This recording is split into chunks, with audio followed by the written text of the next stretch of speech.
Hola a todos y todas, es un placer dar la bienvenida a este nuevo webinar de la Academia Internacional de Sexología Médica. Queríamos agradecer a todos la participación, agradecer notablemente a la excelente expositora que tenemos en el día de hoy, agradecer como siempre a la industria, al laboratorio Eurofarma, al laboratorio Bayer, que nos apoyan siempre a la Academia en la promoción y en la difusión de estos webinares y del conocimiento científico, y decirles que hoy estamos con una invitada de lujo, la doctora Carmita Abdo, miembro de la Academia Internacional de Sexología Médica, médico, psiquiatra, profesora de la Universidad de San Pablo, y es miembro del Comité de Ética de la Sociedad Internacional de Medicina Sexual, y también es la presidenta de la Asociación Brasileña de Estudios de Medicina Sexual. Así que, doctora Abdo, Carmita, um prazer e muitas graças por acompanhar-nos no webinar de hoje. Eu é que agradeço, muito obrigada pelo convite, Santiago. É um prazer estar de volta aqui ao convívio, ainda que online, com os queridos colegas da academia. E eu vou falar hoje para vocês sobre o impacto do gênero em relação à saúde mental e à sexualidade. Obrigada por sua generosa apresentação, Santiago, e pelo convite, que muito me honra. E um abraço já para iniciar para todos os colegas que estão nos vendo. Espero que entendam o meu português. Vou falar mais lentamente para que todos possam entender. Podemos começar? Perfeito, então, começamos. Não tenho conflitos de interesse para essa apresentação e começo definindo aquilo que nós já sabemos, que o sexo é um construto biológico reconhecido ao nascimento e que ele é nada mais, nada menos do que o resultado de genes, cromossomos, hormônios que vão determinar uma genitália externa e interna com determinadas características. O que o difere do gênero é que esse é um construto social, que tem sentido nas nossas atitudes, sentimentos, comportamentos, e é um autoconceito que o indivíduo tem de si próprio.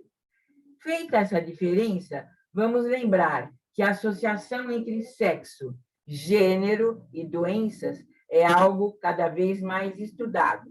Quando falamos em sexo biológico, estamos pensando nas influências genéticas e hormonais que temos sobre comportamento, sobre a fisiopatologia e a psicopatologia, sobre os quadros clínicos das doenças psiquiátricas, mas também de uma forma geral, sobre o comportamento sexual, sem dúvida, e sobre as respostas que o sexo masculino ou feminino dão a cada tipo de terapêutica. Gênero vai ser influenciado epigeneticamente e a epigenética, sabemos, modifica o comportamento. Então, mais tabagismo, geralmente em homens, um estilo de vida menos cuidado em homens, estresse mais acentuado em mulheres, hábitos nutricionais mais cuidadosos entre as mulheres do que entre os homens, e a percepção da doença e o uso de cuidados com a saúde muito mais pronunciado em mulheres do que em homens. Logicamente que essas diferenças de hábitos e de comportamentos, de fisiopatologia, de quadro clínico, vão repercutir sobre as condutas que os próprios profissionais de saúde terão quando atendem um homem ou quando atendem uma mulher. A influência, então, vai nos levar a pensar sobre a saúde de homens e mulheres. A saúde masculina é bastante precária quando comparada com a feminina. Os homens têm um estilo de vida menos saudável e, com isso, pior saúde física. Tendem a menos cuidado com a saúde pessoal, utilizam menos os serviços de saúde, com isso, menos diagnóstico, menos tratamento e maior incidência de doenças graves, entre as quais cardiovasculares, diabetes mellitus. Continuando, a vulnerabilidade masculina é apresentada em uma série de aspectos. Por exemplo, 2/3 dos indivíduos adultos que desaparecem de casa são homens. 90% dos sem-teto são homens.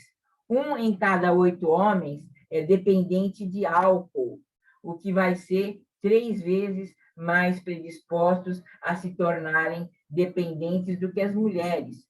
78% das mortes por uso de drogas são masculinas. 75% dos suicídios também, e 94% dos detentos são do sexo masculino. 72 deles sofrem de 2 ou mais transtornos mentais. Esse quadro todo vai aparecer muito cedo. Os homens, na escola e na sociedade, já mostram uma vulnerabilidade maior que as mulheres. Mais de 80% das crianças, dos ninhos que abandonam definitivamente a escola, são meninos. Meninos têm desempenho pior do que as meninas, em todos os níveis educacionais, desde o nível fundamental até o universitário. E os homens têm menos suporte social de amigos, parentes e da comunidade como um todo. Esse cenário vai levar, muitas vezes, a entender o comportamento violento mais presente entre os homens, sendo que 87% dos crimes de violência são praticados por indivíduos do sexo masculino. Vários fatores predispõem, portanto, a pior saúde mental, o que vai repercutir em pior saúde sexual e até comportamento violento no plano da sexualidade. O comportamento também violento se dá especialmente por dependência de álcool, uso de drogas e portadores de transtornos de personalidade, mais prevalentemente são homens do que mulheres. Continuando a explicar essas diferenças, o gênero e o sexo vão levar respostas diagnósticas e terapêuticas diferentes. Então, nós temos que estudar as influências genéticas, epigenéticas e hormonais sobre vários aspectos, como epidemiologia, fisiopatologia, manifestações clínicas, evolução das doenças e respostas ao tratamento. Se assim o fazemos, nada mais, nada menos estamos do que praticando a medicina de precisão cada vez mais enaltecida e necessária para nós, médicos, que estamos up-to-date com a ciência. Bem, vamos lá entender que o que está subjacente, assim, determinando essas diferenças de gênero, não são só fatores psicológicos e socioculturais, mas também existem diferenças estruturais, funcionais, como é que um homem funciona, como uma mulher funciona, mas especialmente as influências dos hormônios sexuais, como eu vou demonstrar ao longo desta minha charla. Vamos, então, começar mostrando para vocês uns dados dos Estados Unidos recentes de 2017 sobre as 10 principais causas de morte lá. E nós vamos ter, por exemplo, aqui, como eu salientei, que o suicídio ocorre em 2,6% da população americana masculina, como um índice bastante grande, sério e comparável a 2,6% da doença de Alzheimer, que vai atingir os homens. Por outro lado, quando nós pensamos em Alzheimer em mulheres, nós vamos ter 6,1% de mulheres acometidas e que falecem com esse quadro. E injúria, ofensas sexuais e ofensas de todo tipo, agressões, violência, vão ser causa de morte para 4,4% das mulheres americanas. E vejam, quando eu vou apresentando outros tipos de morte, por exemplo, o câncer mata de forma semelhante homens como mulheres, né? E nós vamos ter também aqui, enquanto que os homens vivem, né, uma situação de injúria bastante grande entre eles, 7,6%, as mulheres 4,4% da injúria masculina dirigida a eles.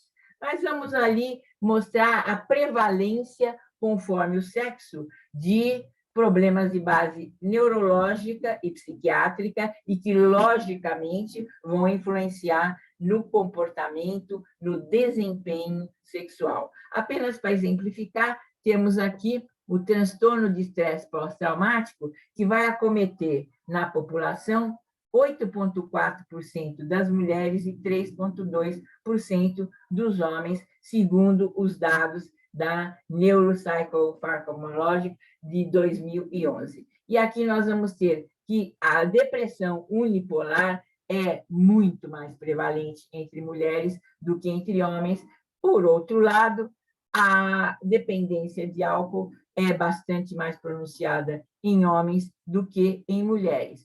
Vejam também demência como um quadro prevalentemente feminino, embora acometa em grande proporção também os homens.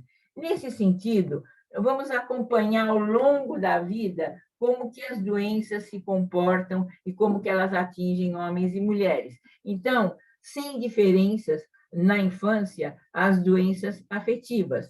Porém, maior risco de outros tipos de doenças nos homens do que nas mulheres, ou seja, nos meninos, ninhos, do que nas meninas, ninhas. Mas, conforme eles vão entrando na adolescência, aumenta o risco de doenças afetivas, tipo depressão, mania, em mulheres, e aumenta o risco de esquizofrenia em homens. Mas, na idade adulta e no envelhecimento, o risco de esquizofrenia e depressão em mulheres acaba sendo maior do que em homens. Então, com base nisso, nós vamos ver que existem vieses sexuais em transtornos psiquiátricos, quando eles são analisados em conjunto, quando não se identifica qual é a prevalência masculina e qual é a prevalência feminina. Então, em termos gerais, se diz que o transtorno de estresse pós-traumático acomete 2,8% de uma determinada população, enquanto que nós vamos ter aqui o déficit de atenção hiperativa acometendo 0,42%. Mas a gente sabe que muito mais mulheres têm transtorno de estresse pós-traumático e muito mais homens têm esse transtorno de déficit de atenção. Então, esse número tomado em conjunto está enviesado. Agora, a diferença não existe praticamente quando se pensa em transtorno bipolar. Aí a média está correta. Porém, vejam que aqui temos vieses dos mais diferentes graus. Bem, as diferenças entre homens e mulheres na prevalência e na gravidade dos transtornos mentais que vão afetar o comportamento sexual também divergem. Alguns transtornos vão afetar só mulheres e vão ter um grande papel, vão ser significativamente muito comprometedores do comportamento sexual, como, por exemplo, o transtorno disfórico pré-menstrual, que chega a acometer até 8% das mulheres. A ansiedade e a depressão, que tanto comprometem o desempenho sexual, vai acontecer 2 vezes mais entre as mulheres, e as taxas de suicídio femininas são menores, mas as tentativas são mais robustas em mulheres do que os homens. Acontece que os homens têm práticas muito mais violentas contra si próprios quando tentam o suicídio e acabam consumando muito mais do que as mulheres. O uso de substância e a morte por suicídio, portanto, é maior em homens.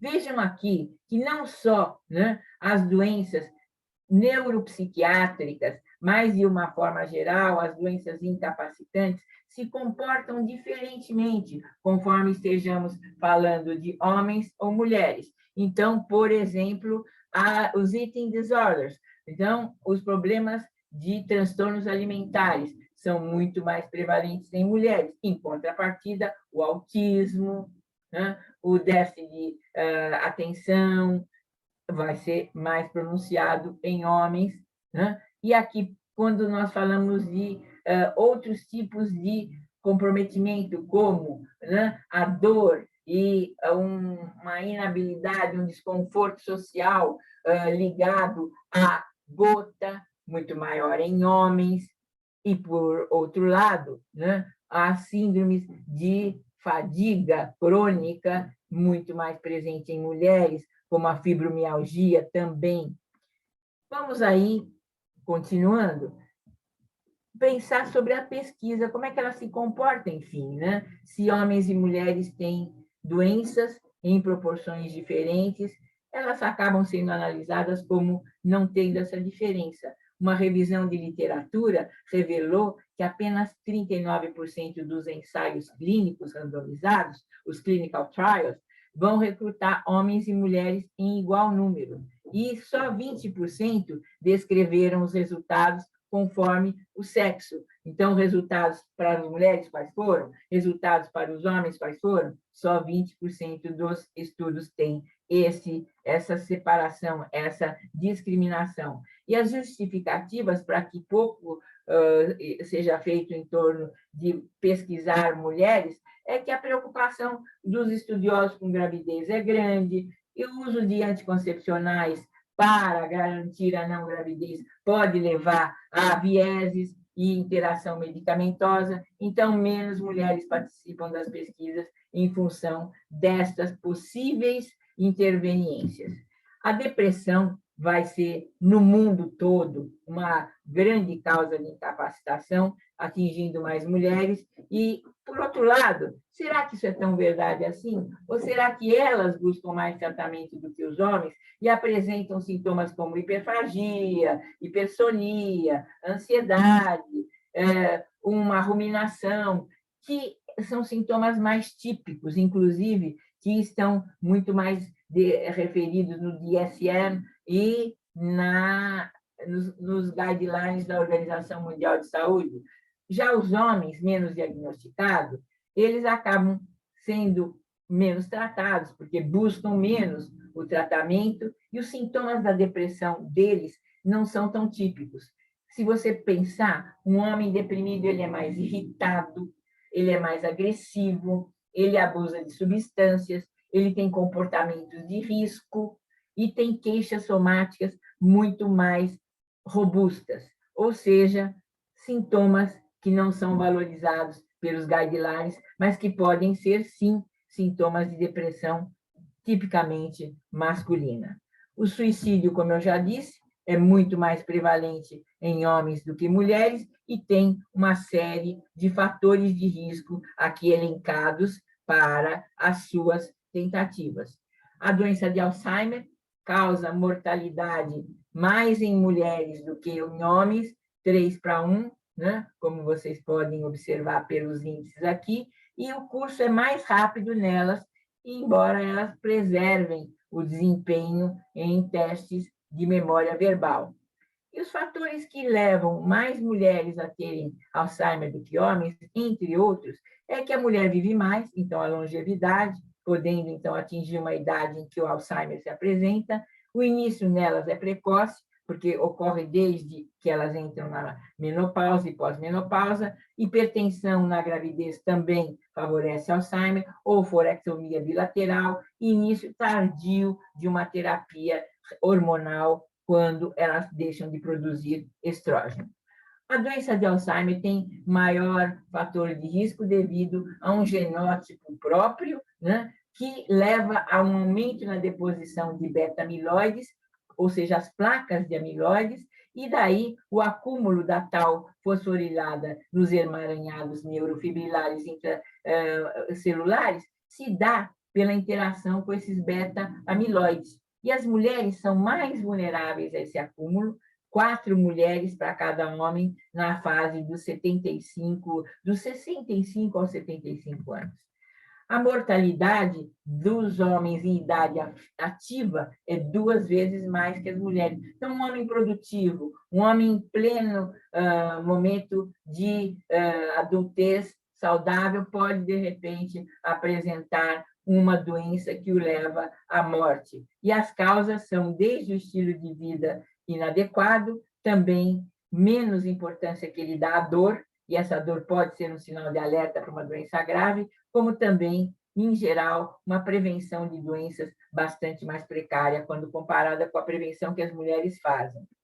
Bom, estresse. Como é que a mulher responde? E como é que o homem responde? De forma igual? Não. Os homens reagem com infecções agudas. O impacto no sistema imunológico os leva a, a reagir de forma aguda, enquanto que elas reagem de forma crônica e acabam tendo doenças autoimunes numa condição mais intensa do que os homens. As adversidades, né, são motivos desse estresse e dessas doenças, os conflitos interpessoais e o isolamento social. Quando a gente pensa qual deles pesa mais para os homens, isolamento social, e para mulheres, as adversidades da vida e os conflitos interpessoais.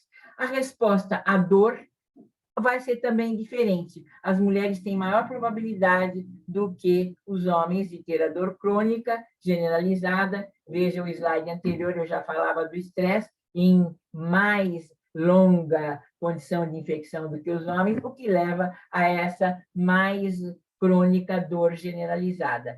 É com elas, então, que vamos ter mais enxaqueca, transtornos de articulação temporomandibular, a síndrome do carpo também vai ser mais prevalente nela, a doença de Raynaud, fibromialgia, osteoartrite, síndrome do intestino irritável e dor relacionada a doenças autoimunes. E aqui eu faço um alerta. Com mais depressão, mais dor, mais doenças autoimunes, a mulher, apesar de viver mais que os homens por ter estilo de vida saudável, como será que essa condição toda de dor, depressão e repercussões das doenças a longo prazo nelas vai impactar a sexualidade? Sem dúvida, seria um dos vários fatores a serem estudados sobre como que a mulher poderia ser beneficiada na sua sexualidade se essa condição de resposta às doenças fosse mais profundamente estudada. Se essa cronicidade, se essa intensidade, se essa maior prevalência de doenças que impactam o desempenho sexual tivesse, né, um levantamento mais sistemático e mais profundo, podendo, então, fazer uma correlação entre estes elementos que eu acabei de citar e o desempenho sexual.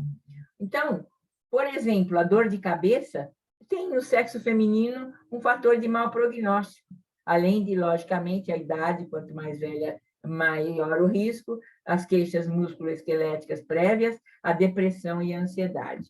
E agora, a cefaleia em salva, aqui nós temos uma diferença. A cefaleia ela é considerada um transtorno masculino, embora mais do que crescentemente as mulheres venham a ter essa condição que foi diminuindo essa diferença. Veja só, ela era, em 1980, 5 a 7 homens para cada mulher tinha esse problema. Nos anos 2010, isso reduziu-se muito significativamente. E aí, mais náuseas e vômitos são em mulheres e a pitose também é mais frequente em mulheres. E aí, o que a gente vai entender? Por que as mulheres têm essa questão de cefaleia em salva? Muito ligada a flutuações hormonais, especialmente hormônios sexuais, crises mais intensas durante o período menstrual, melhora durante a gravidez, efeito negativo da contracepção oral e da terapia de reposição hormonal nelas, levando a essa cefaleia em salvas. Agora, a cefaleia tensional, ela está associada à má qualidade do sono nos homens, mas em mulheres ela está associada à depressão, né? Então, nós temos que pensar em uma abordagem multimodal que considere essas diferenças de gênero, sem dúvida, porque um mesmo problema, ou seja, uma cefaleia tensional, vai ter origem e repercussão diferente conforme seja ela pertencente a um homem ou a uma mulher. E o papel dos hormônios sexuais na dor? É importante? Eles são receptores né, encontrados eles têm receptores encontrados em várias áreas do cérebro. A testosterona parece exercer um efeito protetivo e antinociceptivo, mas o estradiol, pelo contrário, faz um efeito pró-noceptivo. E a inibição da dor endógena vai estar diretamente relacionada ao nível de testosterona circulante em mulheres saudáveis, e o estado de estradiol tem que estar baixo, né? Então, uma possível diminuição da sensibilidade à dor vai acontecer em mulheres quando elas estão na fase folicular tardia do ciclo menstrual, logicamente. E a eficácia do controle inibitório nocivo da dor depende da fase do ciclo. Então, ela aumenta durante a ovulação. Então, lógico está, óbvio está, evidente de que a relação dos hormônios sexuais pró-dor ou protegendo a dor estão assim colocadas. Testosterona levando a maior proteção e estrógeno a uma maior exposição à dor. Bem, os hormônios também, né, têm relação com a prevalência de enxaqueca e disfunções temporomandibulares, que são semelhantes entre ninhos e ninhas, mas ao longo da vida as mulheres vão ter 18% desse problema em comparação a 6% dos homens na vida adulta. Lógico está que aí, quando surgem os hormônios sexuais, vamos ter uma diferença de prevalência provocada exatamente por eles. E a gravidade dos sintomas também tem a ver com o ciclo de resposta sexual para vários tipos de dor, não só cabeça, mas síndrome do intestino irritável, disfunção temporomandibular e fibromialgia. Durante a gravidez, a frequência da enxaqueca e da dor por disfunção temporomandibular, com a mudança dos hormônios, também costuma mudar. Os hormônios também, né, vão levar, quando a terapia de reposição hormonal é feita, a um maior risco de dor nas costas. As mulheres se queixam muito de dores lombares na pós-menopausa. Os contraceptivos também vão aumentar dor temporomandibular e síndrome do túnel do carpo. Pasmem, uma diferença muito interessante que vai aparecer nos transexuais, quando eles se submetem a tratamento hormonal para adquirir características somáticas do sexo oposto, eles vão apresentar, então, respostas invertidas àquelas que são observadas em homens e em mulheres, quando nós estamos diante de trans fazendo mudança de sexo. A dor, né, apresenta resposta muito semelhante entre homens e mulheres quanto à inflamação? Não. Aqui, de novo, uma diferença. Nós vamos ter que as mulheres apresentam resposta imune pró-inflamatória muito maior do que os homens, o que vai resultar em maior dor. Quanto à diversidade sexual, eu não poderia terminar essa minha apresentação sem falar da população LGBTQIA+, né? E falando nelas, lembrar essa belíssima figura, onde a expressão do gênero, a orientação afetiva, a identidade de gênero e o sexo biológico estão aqui, assim, representados. Para quem é muito familiar, muito afeito ao tema, não preciso explicar, mas fica aqui uma forma de vocês poderem, entre seus alunos e os iniciantes no estudo da sexualidade, levarem um desenho razoavelmente adequado para explicar cada um desses aspectos. Quanto à identidade de gênero, então, é o senso pessoal que cada um tem, né? Sou homem, mulher, outro gênero, e está psicologicamente enraizado, internamente determinado, e vai acontecer essa identidade numa idade muito precoce, entre 4 a 6 anos. E a expressão desse gênero vai acontecer mais precocemente ainda, entre 2 a 3 anos. Então, é como a identidade se externaliza pelo nome, pelo pronômeno de gênero, a, ou, né, pelo vestiário que a pessoa usa e pelos interesses que ela começa a manifestar já numa tenra idade. Bem, quando eu penso na percepção de gênero, eu estou falando como os outros me percebem, como eu sou percebida socialmente. E a não conformidade de gênero é a expressão de gênero, identidade de gênero e comportamento que difere do sexo reconhecido ao nascimento e pode ou não incluir a necessidade de mudança na identidade de gênero. Então, também para que vocês levem para os seus alunos, para aqueles que são iniciantes, a questão que o transgênero é um termo guarda-chuva, né? E que, dentro desse termo guarda-chuva, nós temos, entre outras condições, o transexual, que é aquele indivíduo que busca por uma transição do masculino para o feminino ou do feminino para o masculino, o que, em muitos casos, mas não em todos, vai levar à necessidade de uma transição somática por hormônios e por cirurgia.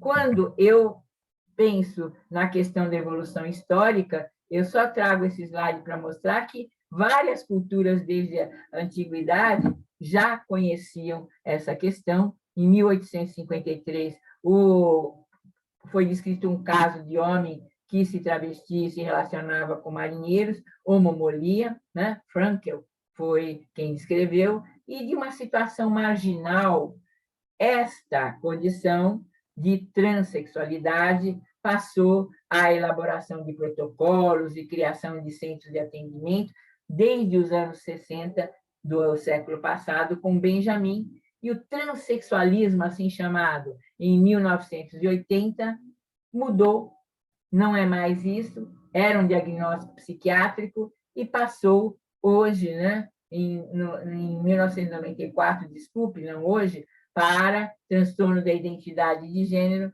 no DSM-4, mas agora a gente sabe que não é mais a transexualidade o problema, mas o DSM-5 traz como o transtorno de identidade de gênero pode levar a uma disforia de gênero, e é o sofrimento ligado a essa condição que vai ser, então, trabalhado, acompanhado. Então, a disforia é que é o problema clínico e não a identidade por si só. Então, o sofrimento com a incongruência entre o sexo biológico e a percepção que o indivíduo tem sobre a sua identidade sexual pode levar à disforia, e é essa disforia que nós vamos atender. E hoje nós temos, então, que até a CID-11 já retirou da seção de transtornos mentais essa questão, colocando-a como, né, uma classificação nas seções relacionadas à saúde sexual. E a transição é um processo que vai levar do homem transgênero feminino, que é o homem que se coloca numa posição de mudança para a mulher, o transgênero masculino é mulher para homem, e temos também o gênero queer, que engloba uma ampla identidade de gênero, além do binário feminino-masculino. E essa prevalência é grande? Estamos falando tanto desse assunto, vale a pena? É um tema que interessa a nós, estudiosos de sexualidade, sem dúvida. O DSM coloca, na última edição, que 5 a 14% em cada 10 mil adultos nascidos masculinos são indivíduos transexuais, 2 a 3 em cada 10 mil adultos nascidos femininos também o são, e na infância preenchem critérios para a transexualidade 1 a 2% das crianças, enquanto que, nesse momento da vida, cada 2 a 4, 5 meninos versus uma menina apresenta esses critérios. Na idade adulta, 1 a 6 versus 1, quer dizer, entre homens de 1 a 6 barra 1 mulheres, que vão apresentar essas questões ligadas à transexualidade. Aqui no Brasil, fiz uma pesquisa com muitas perguntas, chamado Mosaico, Estudo Mosaico, que contou com a participação de cerca de 3 mil pesquisados, e nós obtivemos que 0,3% dos nascidos mulheres gostariam de ser homem, 0,5% dos nascidos homens se interessariam por mudar de sexo para mulheres. E haviam feito algum tipo de tratamento para a mudança de sexo 0,1% das mulheres brasileiras e 0,1% dos homens brasileiros. Quanto às condições decorrentes da vivência LGBTQI+, não podemos esquecer do sofrimento psíquico muito mais acentuado do que na população geral, por essa série de elementos aqui colocados, desde problemas familiares até problemas sociais e também de relacionamento afetivo. E quanto a isso tudo, como que vai repercutir? Vai repercutir na depressão, nos transtornos alimentares, na tentativa de suicídio, e as publicações não falam, mas aqui cabe o quanto que isso repercute, sim, sobre o comportamento sexual dessas pessoas, muitas vezes extremamente alterado em termos de disfunção sexual, mas, às vezes, também alterados em termos de abuso, violência e outras questões de ordem mais grave. A educação médica ainda está em estigmatização dessa questão. Ela foi despatologizada, não são mais diagnósticos psiquiátricos os antigos transtornos de identidade sexual, que hoje são apenas transtornos de disforia quando existe sofrimento atrelado à questão da transexualidade. Mas nós temos que ter um acompanhamento singular para cada uma dessas pessoas e o diagnóstico diferencial devemos saber fazer com dimorfismo corporal, com quadros delirantes, com transtornos parafílicos, temos que conhecer as comorbidades, muito frequentemente depressão, ansiedade, transtornos alimentares, transtornos sexuais, entre outros, e a educação médica contra o estigma ainda está nos devendo bastante, com certeza. E a educação médica também nos deve tratar homens e mulheres de uma forma não equivalente, quando os homens com problema de saúde mental sofrem muito mais estigma do que as mulheres, tem uma atitude da sociedade muito mais preconceituosa. O dobro de pacientes homens vão ao tratamento psiquiátrico e ao tratamento de qualquer tipo de doença compulsoriamente, não vão espontaneamente, eles vão levados. E as ações mais diferenciadas acabam não existindo para captar esses pacientes. O melhor entendimento da relação entre estigma, gênero e a sua repercussão sobre o comportamento sexual é necessária. E nós sabemos que, em curto prazo, nós não vamos conseguir fazer um homem mudar a sua maneira de reagir frente à doença, mas podemos mudar e devemos, sim, mudar a atitude dos profissionais de saúde, dos serviços de saúde, frente a uma paciente do sexo feminino e a um paciente do sexo masculino, conhecendo todas essas diferenças, das quais eu trouxe algumas para estar aqui comentando hoje com vocês.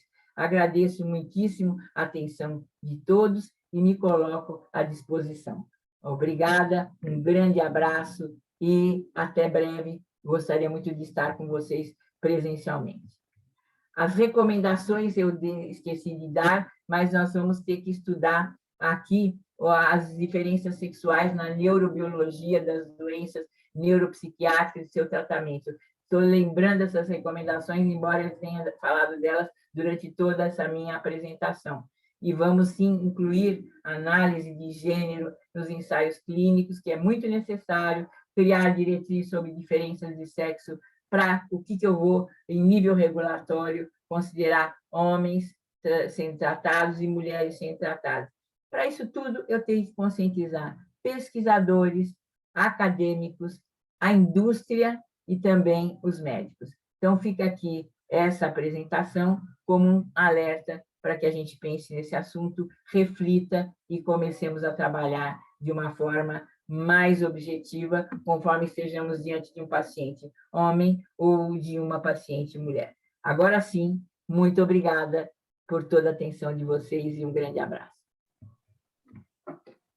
Excelente, Carmita, muchas gracias. Muchas gracias por la presentación, por la claridad de los conceptos y cuántas cosas nuevas nuevas para los médicos clínicos, que a veces qué importante es tener la perspectiva del género, como tú decías. Están llegando algunas preguntas de algunos participantes. Si querés, podés dejar de compartir en la presentación, para así te vemos un poco más grande. Y están preguntando con respecto a la cefalea. Tú decías que a veces la cefalea, por ejemplo, en el hombre o en la mujer más vinculadas a fluctuaciones hormonales, y hablabas un poco de la testosterona como factor protector analgésico. Acá están pidiendo si podías profundizar un poquito más en este aspecto.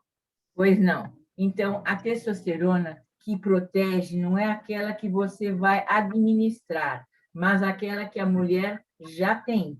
E quando ela está com seus níveis de testosterona, que são muito difíceis de medir até hoje, né? Nós temos medidas que sejam, de fato, legítimas. O que se tem, às vezes, é uma interpretação errônea do nível de testosterona, porque, ao longo do ciclo, ela varia. Então, muitas vezes, o aporte de testosterona é dado no sentido de proteger a mulher. Isso não ocorre. A baixa do estrógeno circulante é que protege a mulher da cefaleia. Em contrapartida, o que a gente sabe, né?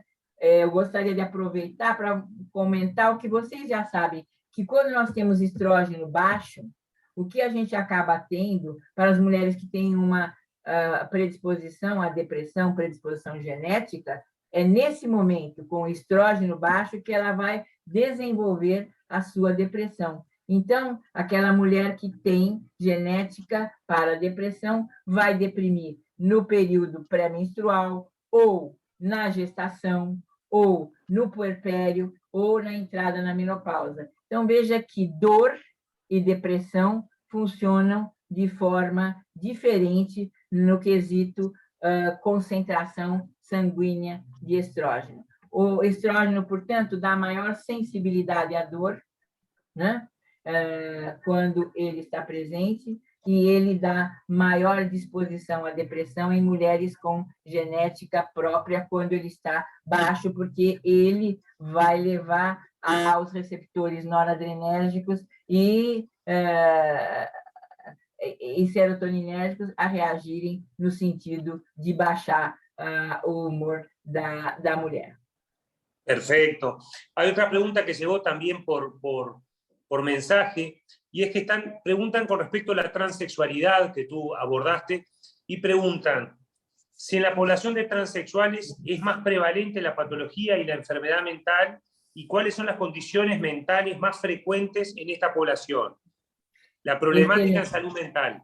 Excelente. Sim, existem sim quadros de ansiedade e depressão, estresse pós-traumático mais prevalentes em transexuais do que na população geral. Em contrapartida, aqueles transtornos como esquizofrenia, depressão bipolar, ou quadros bipolares, ou depressão unipolar, não são mais prevalentes entre eles do que na população geral. Então, fica claro que são muito mais elementos da vivência ao longo da vida, das influências negativas que levam a quadros psiquiátricos mais prevalentes entre os transexuais, e não aqueles que têm uma base genética mais acirrada, mais robusta. Perfecto, perfecto. Y acá una última pregunta, Carmita. Dice, ¿qué estrategia decís tú que habría que tener con la disfunción sexual inducida por antidepresivos? Muito boa pergunta também. Nós temos hoje, né, notícias muito alvissareiras, porque os antidepressivos que vêm chegando, os tais multimodais, estão com essa condição de atuarem muito pouco contra o peso, contra a função sexual, contra o sono. Então, eles são muito mais bem recebidos, porque os efeitos colaterais nesses aspectos são bastante menores. Em todo caso, nem sempre eles estão indicados para a depressão de uma pessoa que deveria, por exemplo, estar utilizando um serotoninérgico ou um dual, que ainda influenciam mais sobre a função sexual. Nesse caso, uma alternativa que foi trazida há vários anos por Anita Clayton, que é uma psiquiatra americana que estuda muito essa questão, é associar o antidepressivo que está indicado naquele caso, digamos, por exemplo, a fluoxetina, com um dopaminérgico. No Brasil, nós só temos a bupropiona como dopaminérgico, e a associação possível é esta. Então, faríamos uma proporção menor de fluoxetina, por exemplo, se a dose inicial foi 40 miligramas, baixaríamos para 20, introduziríamos 150 miligramas de bupropiona. Mas eu deixo sempre um alerta. Às vezes você privilegia a função sexual e trata mal a depressão. Quem tem a depressão maltratada não vai ter boa função sexual. Eu aviso sempre as pacientes, vamos tratar a depressão?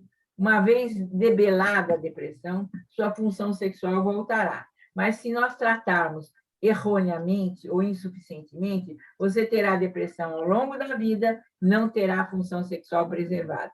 E fica mais um alerta. Bupropiona não é uma medicação que todas as pessoas possam utilizar de forma indiferente. Há que se pensar nas contraindicações formais, quais sejam.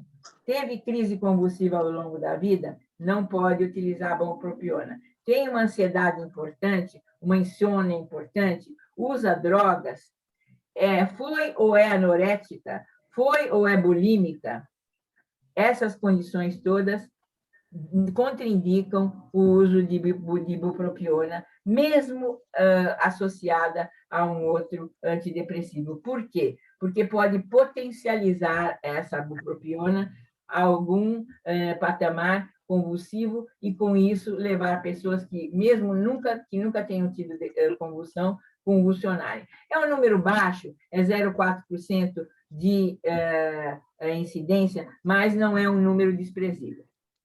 Perfecto, perfecto, Carmita. Brillante. Bueno, Carmita, muchas gracias por todo. Es un placer realmente escucharte, la claridad de los conceptos, toda esa generosidad con los conocimientos. Muchas gracias en nombre de la Academia Internacional de Sexología Médica. Agradecemos a la invitada, agradecemos a los y las participantes. Y bueno, decirte, Carmita, que contamos contigo para nuevos encuentros de la Academia. Estou à disposição, será um prazer. Contem comigo e parabéns a vocês por essa iniciativa. Um grande abraço a todos os acadêmicos e a todos os que estiveram conosco. Até breve. Muchas gracias, hasta pronto. Nos vemos. Cuídense mucho. Chao, chao.